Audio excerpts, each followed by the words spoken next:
Muy buenos días con todos. El día de hoy, siguiendo con esta práctica académica que venimos realizando, vamos a hablar del procedimiento penal dentro de los delitos de acción penal pública. En primer lugar, es importante manifestar que el artículo 168, numeral 6 de la Constitución de la República del Ecuador establece que en todos los procesos de todas las materias y en todas sus etapas, el sistema oral se regirá bajo los principios de concentración, contradicción y dispositivo. Esta norma constitucional guarda estrecha coherencia con lo que dispone el artículo 5, numeral 10 del Código Orgánico Integral Penal, que establece que entre otros de los principios rectores del derecho penal tenemos específicamente el principio de oralidad, que no es sino que todas las diligencias se llevarán a cabo mediante el sistema oral y todas las decisiones que adopten los jueces y los operadores de justicia se realizarán asimismo de manera oral, excepto algunas cosas puntuales de las que la ley nos habla que deben realizarse por escrito. El artículo 589 del Código Orgánico Integral Penal establece que el proceso penal se constituye por tres etapas fundamentales. La primera etapa llamada instrucción fiscal, la segunda etapa llamada etapa intermedia o evaluatoria y preparatoria de juicio, y la tercera etapa que es la etapa de juicio o de juzgamiento. Es importante manifestar que según el sistema penal ecuatoriano, existe una fase preprocesal llamada investigación previa y con el ordenamiento jurídico penal anterior, es decir, con el Código Penal de Procedimiento Penal anterior, teníamos una cuarta fase que es la fase de impugnación.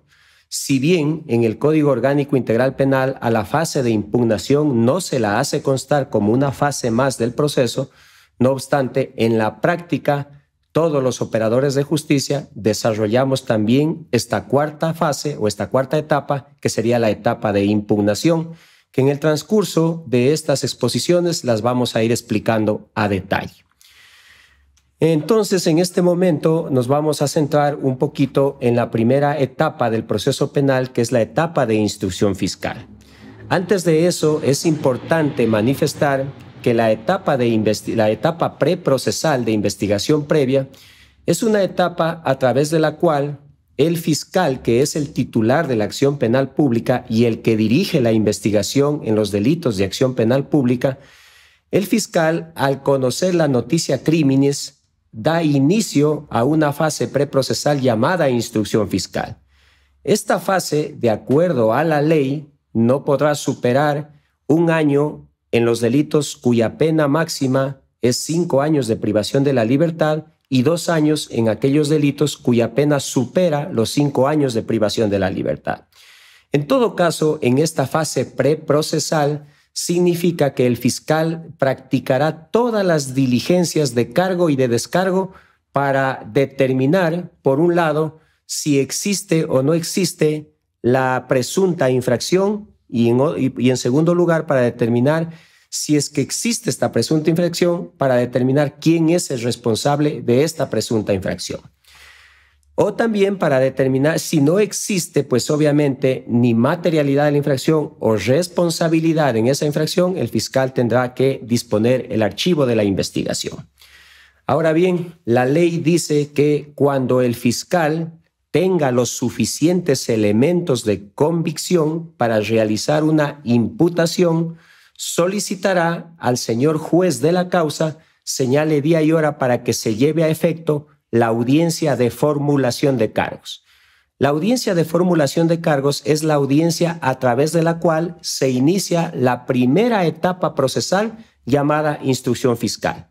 Ahora, esta audiencia de formulación de cargos se dará en 2 escenarios. El un escenario es cuando se trate de un delito flagrante y el segundo escenario, en cambio, será cuando de por medio o antes a esa decisión que tome el fiscal exista una investigación previa y no se trate de delito flagrante. Es importante para las personas que no son profesionales o estudiantes del derecho manifestar que la flagrancia, de acuerdo al artículo 527 del Código Orgánico Integral Penal, es aquel delito que se comete en presencia de una o más personas, o cuando se encuentran armas, huellas o algún indicio relacionado con ese delito que acaba de cometerse. Y además cuando se ha aprehendido a una persona en persecución ininterrumpida que no supere las 48 horas. En otras palabras, el delito flagrante es aquel que se comete de manera en ese instante y la persona que supuestamente lo cometió es aprehendida de manera inmediata. Ese es el delito flagrante. El otro escenario, en cambio, es cuando el fiscal le presentaron una noticia crímenes, una denuncia a un parte policial y previamente vino investigando por un determinado tiempo. Y luego de ese tiempo el fiscal determina que sí existen elementos de convicción para realizar una acusación y en esas circunstancias pide una audiencia de formulación de cargos.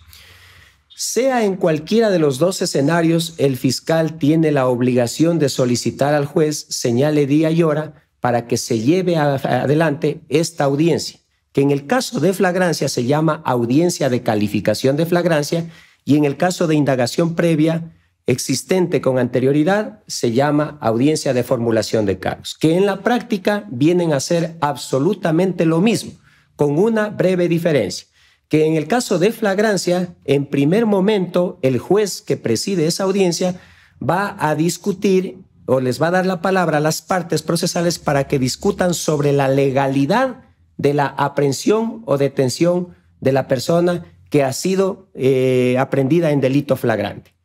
Esa es la primera parte en la audiencia de calificación de flagrancia y esa sería la única diferencia que en la práctica existe entre lo uno y lo otro, entre el un escenario y el otro escenario que estamos explicando. Ahora bien, una vez en delito flagrante calificada la flagrancia, se pasa a conceder la palabra para que el fiscal exponga los cargos que existen en contra de esa persona a la que se le está formulando cargos. Y esta segunda parte de la audiencia es para los dos escenarios, tanto para el de flagrancia como en el de trámite ordinario, si cabe el término. Esta formulación de cargos, como su mismo término lo dice, significa en la práctica que el fiscal, que es el que investiga los delitos, va a poner a consideración ya de manera oficial los cargos que existen en contra de Juan Pérez, que es la persona que ha sido investigada, y le va a hacer conocer todos y cada uno de esos cargos que existen en contra de él, así como también le va a decir cuál es la acusación o la imputación típica que está acusando, es decir, cuál es el delito que le está acusando. Esto tiene como objetivo para que a partir de este momento, de esta audiencia de formulación de cargos, Juan Pérez, que tiene la calidad de investigado, y ya cuando el fiscal ha iniciado la instrucción fiscal, pasa a tomar el nombre de procesado. Esto es con el único y exclusivo afán de que el procesado, a partir de ese momento, pueda ejercer su derecho constitucional a la defensa en los términos que así lo dispone el artículo 76 y 77 de la Constitución de la República del Ecuador.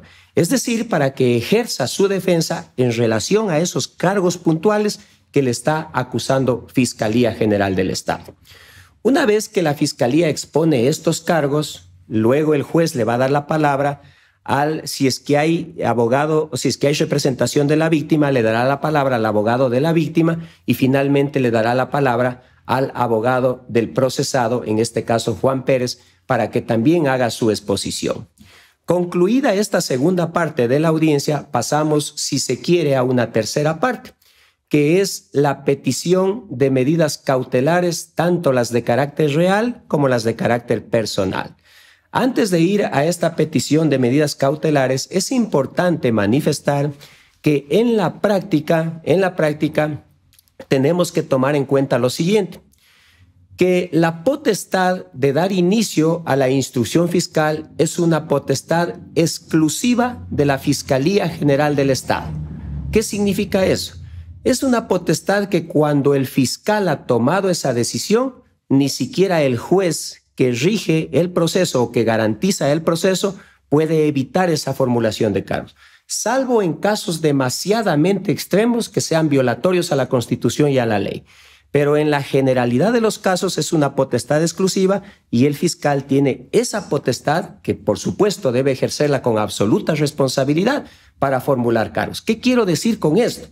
Quiero decir que en la práctica cometemos los abogados en libre ejercicio, cometemos un error fuerte en esta parte, porque nos ponemos en esta fase a hacer alusión o a contradecir los cargos que según Fiscalía existen para iniciar la instrucción fiscal, lo cual a ese momento resulta inoficioso. ¿Por qué resulta inoficioso?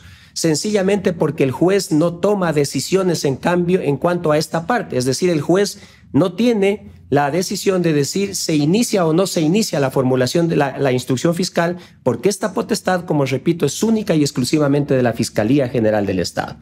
Por lo tanto, resulta inoficioso, antipráctico por parte de la defensa ponerse a hacer alegaciones en este sentido, porque en este momento las mismas no conducirían absolutamente a nada. Y claro, y lo que se trata de actuar como abogados o como sujetos procesales en una audiencia, de actuar de manera técnica, de manera absolutamente técnica y sobre todo apegados a la Constitución y a la ley. Entonces, siguiendo con esta parte de la audiencia, tenemos una tercera parte que es la parte en la que el fiscal solicita las medidas cautelares. Es importante manifestar que las medidas cautelares son de dos clases.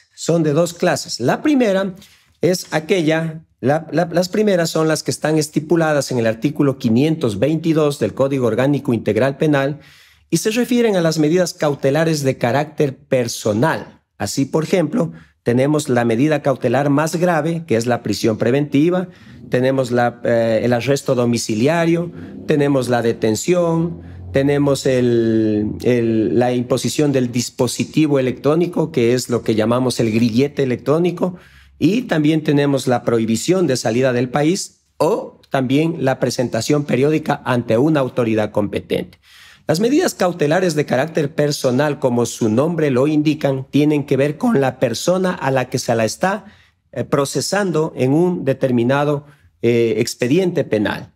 Entonces, corresponden exclusivamente a la persona y tienen por objeto, según así lo determina la Constitución y la ley, en primer lugar, tienen por objeto garantizar la presencia de la persona procesada en todas y cada una de las etapas del proceso.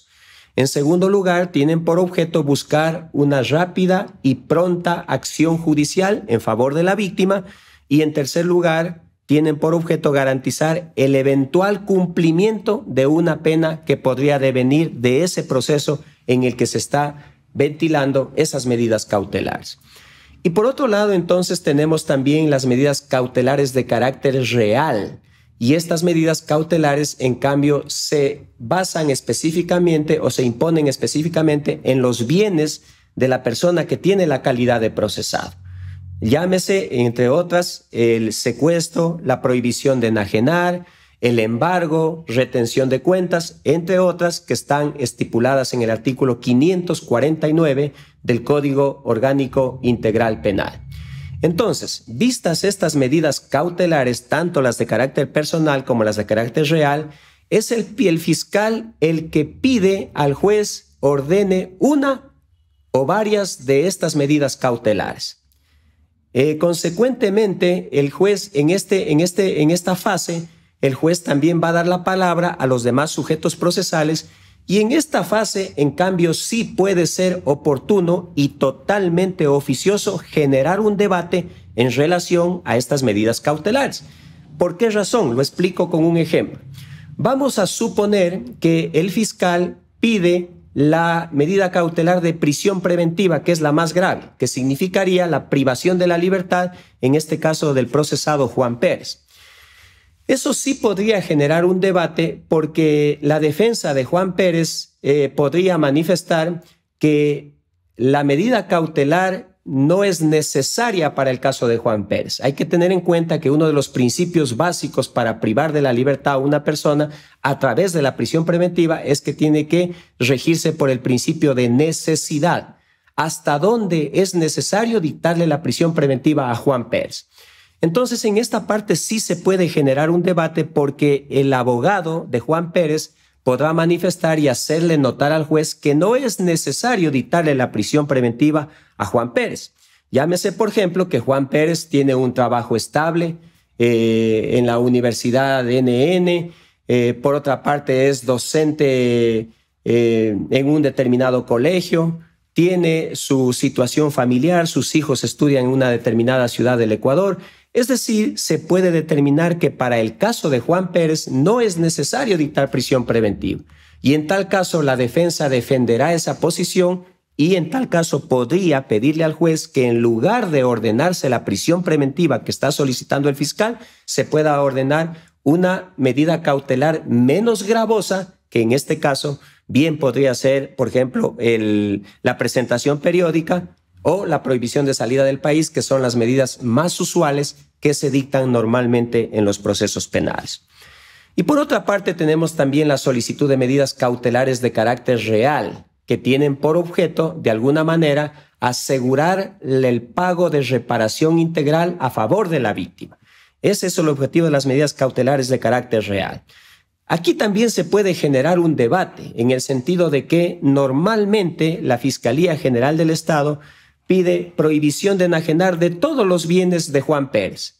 Y podría generarse bien un debate porque, solo pongo como ejemplo, podría tratarse, por ejemplo, de un delito de abuso de confianza en que el monto máximo de perjuicio a la presunta víctima no supera los $20,000. El juez razonablemente podría imponer la prohibición de enajenar de un bien que a lo mejor sobrepase un poco más de esos $20,000. Por poner un ejemplo, un bien que esté valorado en $70,000, que bien podría garantizar, si es que algún rato es sentenciado Juan Pérez, bien podría garantizar el pago de la reparación integral con ese bien. Sin embargo, muchas de las ocasiones la Fiscalía generaliza y el juez ordena de manera generalizada la prohibición de enajenar de los bienes de Juan Pérez. Es ahí donde viene el trabajo de la defensa de Juan Pérez para hacerle notar al juez que la reparación no supera los $70,000 y que si bien se podría poner o imponer la prohibición de enajenar de un bien que vale $70,000, pero no la prohibición de enajenar de todos los bienes de Juan Pérez, que como un ejemplo podrían inclusive superar el $500,000. Esto solo es como un ejemplo. En todo caso, esta última fase de la audiencia de formulación de cargos es donde sí se debe generar un debate de acuerdo a la estrategia jurídica que lleva la defensa, porque al final de todo, en esta parte, en cambio, el juez sí toma decisiones. El juez es quien ordena finalmente la medida cautelar y la ordenará de acuerdo a los razonamientos y argumentos que haga Fiscalía o que haga la parte que defiende al procesado. Allí sí vamos a tener una decisión por parte del juez y por lo tanto es necesario generar un debate. Una vez que se ha hecho esta tercera fase, si cabe el término, de la audiencia de formulación de cargos, significa que el fiscal dará inicio a la fase de instrucción fiscal y con eso estamos iniciando ya el proceso penal. Iniciada esta fase de instrucción fiscal, es importante tener en cuenta lo siguiente. Cuando se trata de delito flagrante, la fase de instrucción fiscal durará hasta 30 días. Y cuando se trata de un trámite ordinario que no sea un delito de tránsito, la fase de instrucción fiscal durará hasta 90 días. Y en los casos de tránsito, cuando es flagrante, durará 30 días también, al igual que en los otros casos de delito flagrante. Y cuando es un procedimiento ordinario en tránsito, en cambio, durarán 45 días. Hasta 45 días. Esta palabrita es importante, hasta 45 días, porque significa que ese es el tope máximo que da la ley que puede durar una instrucción fiscal. No obstante, si el fiscal considera que ya no es necesario el tiempo que dice la ley, puede inclusive reducirlo. Generalmente esto sucede en el procedimiento ordinario que nos da máximo 90 días. El fiscal, cuando considera que no es ya menester agotar esos 90 días, normalmente en la audiencia mismo anuncia que la fase durará 60, 70, 80 días, etcétera, etcétera. En todo caso, es importante manifestar que estos tiempos solo pueden variar en dos cuestiones jurídicas fundamentales. ¿Cuáles son estas? La una es la vinculación y la otra es la reformulación de cargo. ¿Qué significan estas dos figuras jurídicas? La vinculación significa que si durante el transcurso de la instrucción fiscal, aparte de Juan Pérez, el fiscal determinó que también participó en el cometimiento del delito, NN, el fiscal deberá solicitar una audiencia de vinculación en contra de NN, es decir, para incluirlo en el proceso a NN. Por eso se llama vinculación, para vincularlo a NN en el proceso penal. Y la otra figura llamada reformulación de cargos, en cambio, consiste en lo siguiente. Consiste en que cuando el fiscal dentro de la etapa de instrucción fiscal ha determinado, por ejemplo, que no ha existido el delito de violación por el que se le acusó inicialmente a Juan Pérez, sino que en lugar de violación ha habido un delito de abuso sexual, es decir, un delito totalmente diferente al que se venía investigando. En esa eventualidad también el fiscal está en la obligación de solicitarle al juez se convoque a una audiencia de reformulación de cargos. ¿Para qué? Para hacerle conocer, en este caso a Juan Pérez, por qué reformula cargos y cuál es el nuevo delito que le está acusando. ¿Para qué? Para que Juan Pérez, en cambio, a partir de este momento de la reformulación, se pueda defender de la nueva acusación fiscal que le está haciendo. Es importante manifestar que tanto en el tema de vinculación como en el tema de reformulación de cargos, la ley dice que se debe solicitar la audiencia dentro del tiempo en que está vigente la instrucción fiscal y el juez deberá convocar a una audiencia en la que se hará lo uno o lo otro, es decir, la vinculación o la reformulación de cargos. En cualquiera de los dos casos, en cualquiera de las dos eventualidades, la investigación se extiende 30 días más que son improrrogables. ¿Para qué se extienden 30 días más? Es sencillo. Para que en el caso de vinculación, la nueva persona que ha sido inmiscuida en el proceso penal o que ha sido vinculada, en estos 30 días pueda ejercer su derecho constitucional a la defensa. Y en el caso de la reformulación de cargos, en cambio, también tiene por objeto que se ejerza el derecho constitucional a la defensa de Juan Pérez, que venía siendo procesado, ahora ya no por el delito de violación, sino por el delito de abuso sexual, porque cada uno de estos delitos tiene elementos objetivos totalmente diferentes y por esa razón necesita un tiempo, que en este caso son 30 días, para poder en cambio ejercer defensa en relación a esa nueva acusación que le está haciendo Fiscalía. Agotados estos tiempos, en cualquiera de los casos, como ya hemos explicado, el fiscal finalmente tendrá que dar cierre a la instrucción fiscal y una vez que da cierre a la instrucción fiscal, el fiscal debe solicitar al juez que señale día y hora para que se lleve adelante la segunda etapa del proceso penal, que es la audiencia evaluatoria y preparatoria de juicio, que es donde nace la segunda etapa del procedimiento penal. Antes de concluir con esta primera intervención, es importante manifestar que cerrada la investigación o la instrucción fiscal, el fiscal puede emitir un pronunciamiento que puede variar de tres formas. Este pronunciamiento técnicamente se llama dictamen fiscal. El fiscal emitirá su dictamen fiscal que puede ser de tres formas. El uno puede ser un dictamen abstentivo, es decir, cuando al término de la instrucción fiscal, el fiscal no encuentra méritos como para llevar a juicio a Juan Pérez y en ese caso entonces emitirá un dictamen abstentivo, que significa que no lo acusa a Juan Pérez y que por lo tanto para él el proceso penal en relación a Juan Pérez ya no puede continuar. Este dictamen abstentivo, de acuerdo a la ley, tiene que hacerse por escrito y no es necesario hacer una audiencia para emitir este tipo de dictamen. El otro dictamen que puede emitir el fiscal es un dictamen acusatorio. Acusatorio, a diferencia del abstentivo, significa en cambio que el fiscal sí ha encontrado méritos para llevar a juicio a Juan Pérez y en esas circunstancias entonces el dictamen será acusándolo tanto determinando que existe infracción, como también determinando que Juan Pérez es el presunto autor y responsable de esa infracción. Y la tercera forma de dictamen de la que estamos hablando es un dictamen mixto. ¿Qué significa este dictamen mixto? Esto se refiere a cuando existen más de dos procesados. Puede ser que el dictamen para unos es abstentivo y para otros es acusatorio. En todo caso, es importante manifestar que cuando el dictamen va a ser acusatorio, se lo debe hacer en la audiencia evaluatoria y preparatoria de juicio.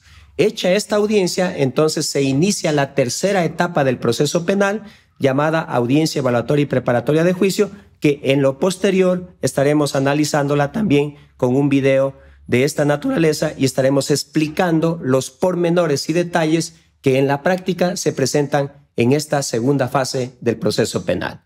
Muchísimas gracias.